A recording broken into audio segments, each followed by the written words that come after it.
ಇವತ್ತಿನ ರೆಸಿಪಿಲಿ ನಾನು ಹಾಗಲಕಾಯಿ ಗೊಜ್ಜು ಹೇಗೆ ಮಾಡೋದು ಅಂತ ತೋರಿಸ್ತಾ ಇದ್ದೀನಿ. ಇದು ಹೆಲ್ತಿಗೆ ಅಂತೂ ತುಂಬ ಒಳ್ಳೆಯದು. ಬಟ್ ಮಕ್ಕಳು ಇದು ಕಹಿ ಇದೆ ಅಂತ ತಿನ್ನೋದೇ ಇಲ್ಲ. ನಾನು ಮಾಡೋ ಥರ ಮಾಡಿ ನೋಡಿ, ಮಕ್ಕಳು ಕೂಡ ಇಷ್ಟಪಟ್ಟು ತಿಂತಾರೆ. ಅಷ್ಟು ಟೇಸ್ಟಿಯಾಗಿರುತ್ತೆ ಮತ್ತು ಕಹಿ ಕೂಡ ಹೊಡೆಯಲ್ಲ, ಅಷ್ಟು ಸೂಪರಾಗಿರುತ್ತೆ. ಮತ್ತು ಇನ್ನೇನು ತಡ, ಹೇಗೆ ಮಾಡೋದು ಅಂತ ನೋಡೋಣ.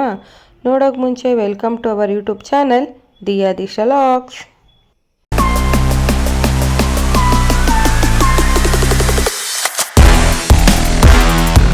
ಇಲ್ಲಿ ನಾನು 1/4 ಕಪ್ ಅಷ್ಟು ಕಡಲೆಬೀಜ ತೊಗೊಂಡಿದ್ದೀನಿ, 1 ಟೇಬಲ್ ಸ್ಪೂನ್ ಅಷ್ಟು ಸಾಸಿವೆ, 1 ನಿಂಬೆಹಣ್ಣು ಗಾತ್ರದಷ್ಟು ಬೆಲ್ಲ, 2 ಟೇಬಲ್ ಸ್ಪೂನ್ ಅಷ್ಟು ಗರಂ ಮಸಾಲ, 2 ಟೇಬಲ್ ಸ್ಪೂನ್ ಅಷ್ಟು ಚಿಲ್ಲಿ ಪೌಡರು, ರುಚಿಗೆ ತಕ್ಕಷ್ಟು ಉಪ್ಪು ಮತ್ತು 3 ಟೇಬಲ್ ಸ್ಪೂನ್ ಅಷ್ಟು ಆಯಿಲು. ಮತ್ತು ಇಲ್ಲಿ ನಾನು 2 ಈರುಳ್ಳಿನ ಸಣ್ಣದಾಗಿ ಹಚ್ಕೊಂಡಿದ್ದೀನಿ, 1 ದೊಡ್ಡ ಟೊಮೊಟೊನ ಸಣ್ಣದಾಗಿ ಹಚ್ಕೊಂಡಿದ್ದೀನಿ, ಸ್ವಲ್ಪ ಕೊತ್ತಂಬರಿ ಸೊಪ್ಪು, ಸ್ವಲ್ಪ ಕರಿಬೇವು ಮತ್ತು 1 ನಿಂಬೆಹಣ್ಣು ಗಾತ್ರದಷ್ಟು ಹುಣಸೆ ಹಣ್ಣು. 2 ಹಾಗಲಕಾಯಿನ ನಾನು ಸಣ್ಣದಾಗಿ ಹಚ್ಕೊಂಡು ಇಟ್ಕೊಂಡಿದ್ದೀನಿ. ಫಸ್ಟಿಗೆ ನಾವು ಸ್ಟವ್ ಆನ್ ಮಾಡಿ ಒಂದು ಬಾಣಲಿ ಇಟ್ಟು ಅದಕ್ಕೆ ನಾವು 1/4 ಕಪ್ ಅಷ್ಟು ಕಡಲೆಬೀಜನ ಹಾಕಿ ಚೆನ್ನಾಗಿ ಹುರ್ಕೋಬೇಕು. ಇದು ಕೆಂಪಗಾಗದಷ್ಟು ಹುರ್ಕೊಂಡು ಇದನ್ನು ಚಿಪ್ಪೆನ ನಾವು ತೆಗೆದು ಇದನ್ನು ಮಿಕ್ಸಿಗೆ ಹಾಕಿ ರುಬ್ಕೊಳ್ಳೋದು. ಇವಾಗ ನೋಡಿ ಇದು ಆಗಿದೆ. ಇದನ್ನು ನಾನು ಸಿಪ್ಪೆ ತೆಗೆದು ನಾನು ಮಿಕ್ಸಿಗೆ ಹಾಕಿ ರುಬ್ಕೊಳ್ತೀನಿ. ನಾವು ತರಿಯಾಗಿ ರುಬ್ಕೋಬೇಕು. ರುಬ್ಕೊಂಡಾದ್ಮೇಲೆ ಇದನ್ನು ಸೈಡಿಗೆ ಎತ್ತಿಟ್ಟು ಮತ್ತೆ ಸ್ಟವ್ ಆನ್ ಮಾಡಿ ಒಂದು ಬಾಣಲಿ ಇಟ್ಟು 1 ಟೇಬಲ್ ಸ್ಪೂನ್ ಅಷ್ಟು ಆಯಿಲ್ ಹಾಕ್ಕೊಂಡು ನಾವು ಸಣ್ಣದಾಗಿ ಹಚ್ಕೊಂಡು ಇಟ್ಕೊಂಡಿದ್ದಂಥ ಹಾಗಲಕಾಯಿನ ಹಾಕಿ ಚೆನ್ನಾಗಿ ನಾವು ಹುರ್ಕೋಬೇಕು.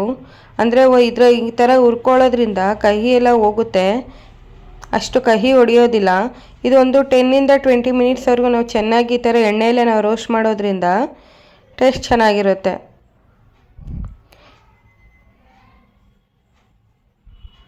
ನೋಡಿ ಇವಾಗ ಇದನ್ನು ಹುರ್ಕೊಂಡಿದ್ದೀವಿ. ಇದನ್ನು ತಿರ್ಗಾ ನಾವು ಒಂದು ಬೌಲ್ಗೆ ಹಾಕಿ ಸೈಡಲ್ಲಿ ಎತ್ತಿಟ್ಕೊಂಡು ಇವಾಗ ಅದೇ ಬಾಣಲಿಗೆ ನಾವು 3 ಟೇಬಲ್ ಸ್ಪೂನ್ ಅಷ್ಟು ಆಯಿಲ್ ಹಾಕ್ಕೊಳ್ಳೋಣ. ಆಯಿಲ್ ಹಾಕಿದ್ಮೇಲೆ ಅದಕ್ಕೆ ನಾವು ಇವಾಗ 1 ಟೇಬಲ್ ಸ್ಪೂನ್ ಅಷ್ಟು ಸಾಸಿವೆ ಹಾಕ್ಕೊಳ್ಳೋಣ. ಸಾಸಿವೆ ಚಿಟಪಟ ಅಂತ ಆಗೋವರೆಗೂ ಬಿಟ್ಟು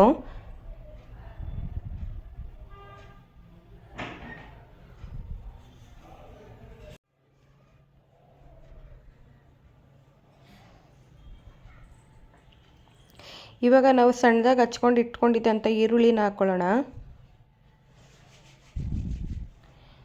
ಅದು ಚೆನ್ನಾಗಿ ರೋಸ್ಟ್ ಆಗಬೇಕು. ಮೀಡಿಯಮ್ ಬ್ರೌನ್ ಕಲರ್ ಬಂದರೆ ಸಾಕು. ಅದಾದಮೇಲೆ ನಾವು ಕರಿಬೇವು ಹಾಕ್ಕೊಳ್ಳೋಣ. ಕರಿಬೇವು ಹಾಕ್ಕೊಂಡಾದ್ಮೇಲೆ ನಾವು ಸಣ್ಣದಾಗಿ ಹಚ್ಕೊಂಡು ಇಟ್ಕೊಂಡಿದ್ದಂಥ ಟೊಮೊಟೊ ಹಾಕ್ಕೊಳ್ಳೋಣ. ಹಾಕಿ ಚೆನ್ನಾಗಿ ರೋಸ್ಟ್ ಆಗಬೇಕು. ಅಂದರೆ ಟೊಮೊಟೊ ಸ್ಮೂತ್ ಆಗೋ ಗಂಟ ಕ್ಲೀನಾಗಿ ರೋಸ್ಟ್ ಆದಮೇಲೆ ಇದಕ್ಕೆ ನಾವು ಆಗಲೇ ಎಣ್ಣೆಯಲ್ಲಿ ರೋಸ್ಟ್ ಮಾಡಿ ಇಟ್ಕೊಂಡಿದ್ವಲ್ಲ ಹಾಗಲಕಾಯಿನ, ಅದನ್ನು ಹಾಕಿ ಕ್ಲೀನಾಗಿ ಮಿಕ್ಸ್ ಮಾಡ್ಕೋಬೇಕು. ನಾವು ಫಸ್ಟೇ ಈ ಥರ ಎಣ್ಣೆಯಲ್ಲಿ ರೋಸ್ಟ್ ಮಾಡಿ ಹಾಕ್ಕೊಳ್ಳೋದ್ರಿಂದ ನಮ್ಗೆ ಅಷ್ಟೊಂದು ಕಹಿ ಗೊತ್ತಾಗೋದಿಲ್ಲ ಮತ್ತು ಕಹಿನೂ ಇರೋದಿಲ್ಲ, ಟೇಸ್ಟ್ ಚೆನ್ನಾಗಿರುತ್ತೆ. ಒಂದ್ಸಲ ಈ ಥರ ಟ್ರೈ ಮಾಡಿ ನೋಡಿ. ಇವಾಗ ನಾನು ಇದಕ್ಕೆ 2 ಟೇಬಲ್ ಸ್ಪೂನ್ ಅಷ್ಟು ಗರಂ ಮಸಾಲಾನ ಹಾಕ್ಕೊತಾ ಇದ್ದೀನಿ.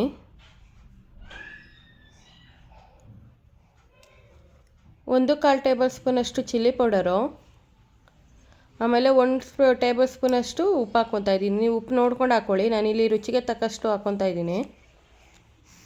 ಹಾಕ್ಕೊಂಡು ಇವಾಗ 1 ಚಿಟಿಕೆ ಅಷ್ಟು ಅರಿಶಿನ ಹಾಕಿ ಕ್ಲೀನಾಗಿ ಮಿಕ್ಸ್ ಮಾಡ್ಕೊಳ್ಳೋದು.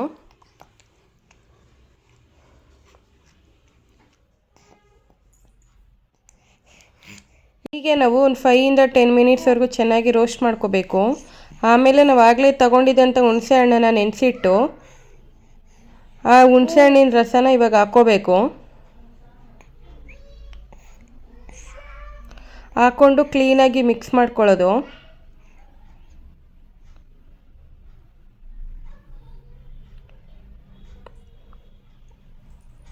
ತಿರ್ಗಾ ನಾನಿಲ್ಲೊಂದು 1 ಲೋಟ ಅಷ್ಟು ನೀರು ಹಾಕ್ಕೊತಾ ಇದ್ದೀನಿ. ಹಾಕ್ಕೊಂಡು ಕ್ಲೀನಾಗಿ ನಿಮಗೆ ಗ್ರೇವಿಗೆ ಎಷ್ಟು ಬೇಕೋ ಅಷ್ಟು ಅದಕ್ಕೆ ನೀವು ನೀರು ಹಾಕ್ಕೊಂಡು ಕ್ಲೀನಾಗಿ ಮಿಕ್ಸ್ ಮಾಡಿಕೊಂಡು 1 ನಿಂಬೆಹಣ್ಣು ಗಾತ್ರದಷ್ಟು ಬೆಲ್ಲ ಹಾಕಿ ಅದಕ್ಕೆ ಚೆನ್ನಾಗಿ ಕುದಿ ಬರೋಕ್ಕೆ ಬಿಡಬೇಕು. ನೋಡಿ ಇದು ಚಪಾತಿ ಆಗಲಿ, ಅಕ್ಕಿ ರೊಟ್ಟಿ, ರಾಗಿ ರೊಟ್ಟಿ ಎಲ್ಲದಕ್ಕೂ ಸೂಪರಾಗಿರುತ್ತೆ. ನಾನು ಆವಾಗಲೇ ಪುಡಿ ಮಾಡಿ ಇಟ್ಕೊಂಡಿದ್ದಂಥ ಕಡಲೆಬೀಜ ಪುಡಿನ ಇವಾಗ ಹಾಕ್ಕೊಂಡು ಕ್ಲೀನಾಗಿ ಮಿಕ್ಸ್ ಮಾಡ್ಕೊತಾ ಇದ್ದೀನಿ. ನೋಡಿ ಚೆನ್ನಾಗಿ ಗ್ರೇವಿ ಆಗಿದೆ. ಇಷ್ಟೇ ಸಿಂಪಲ್ ರೆಸಿಪಿ, ಆರಾಮಾಗಿ ಮಾಡ್ಕೊಂಡು ತಿನ್ಬೋದು. ಈ ಥರ ಮಾಡಿ ನೋಡಿ, ಮಕ್ಕಳು ಕೂಡ ಇಷ್ಟಪಡ್ತಾರೆ. ಇವಾಗ ನಾನು ಇದಕ್ಕೆ ಒಂದು ಸ್ವಲ್ಪ ಕೊತ್ತಂಬರಿ ಸೊಪ್ಪು ಹಾಕ್ಕೊಂಡು ಕ್ಲೀನಾಗಿ ಮಿಕ್ಸ್ ಮಾಡ್ಕೊಳ್ಳೋದು ಅಷ್ಟೇ. ಗ್ರೇವಿ ರೆಡಿ ಆಗುತ್ತೆ. ಇವಾಗ ಸ್ಟವ್ ಆಫ್ ಮಾಡಿ ಇದನ್ನು ಒಂದು ಬೌಲ್ಗೆ ಸರ್ವ್ ಮಾಡ್ಕೊಳ್ಳೋಣ. ನೋಡಿ, ನೋಡೋಕ್ಕೆ ಎಷ್ಟು ಚೆನ್ನಾಗಿದೆ, ತಿನ್ನೋಕ್ಕೂ ಅಷ್ಟೇ ಟೇಸ್ಟಿಯಾಗಿರುತ್ತೆ. ಒಂದು ಸಲ ನೀವು ಮನೇಲಿ ಟ್ರೈ ಮಾಡಿ ಹೇಗೆ ಬಂತು ಅಂತ ನನಗೆ ಕಮೆಂಟ್ ಮೂಲಕ ತಿಳಿಸಿ. ಇನ್ನೂ ಯಾರು ನಮ್ಮ ಚಾನಲ್ನ ಸಬ್ಸ್ಕ್ರೈಬ್ ಮಾಡ್ದಿರೋ ವಿಡಿಯೋ ನೋಡ್ತಾ ಇದ್ದೀರಾ, ದಯವಿಟ್ಟು ನಮ್ಮ ಚಾನಲ್ನ ಸಬ್ಸ್ಕ್ರೈಬ್ ಮಾಡ್ಕೊಳ್ಳಿ ಮತ್ತು ಬೆಲ್ಲೈಕ್ನ ಕ್ಲಿಕ್ ಮಾಡಿ. ಹೀಗೆ ನಮಗೆ ಸಪೋರ್ಟ್ ಮಾಡ್ತಾಯಿರಿ ಅಂತ ಹೇಳ್ತಾ ಇವತ್ತಿನ ವಿಡಿಯೋನ ನಾನು ಮುಗಿಸ್ತಾ ಇದ್ದೀನಿ.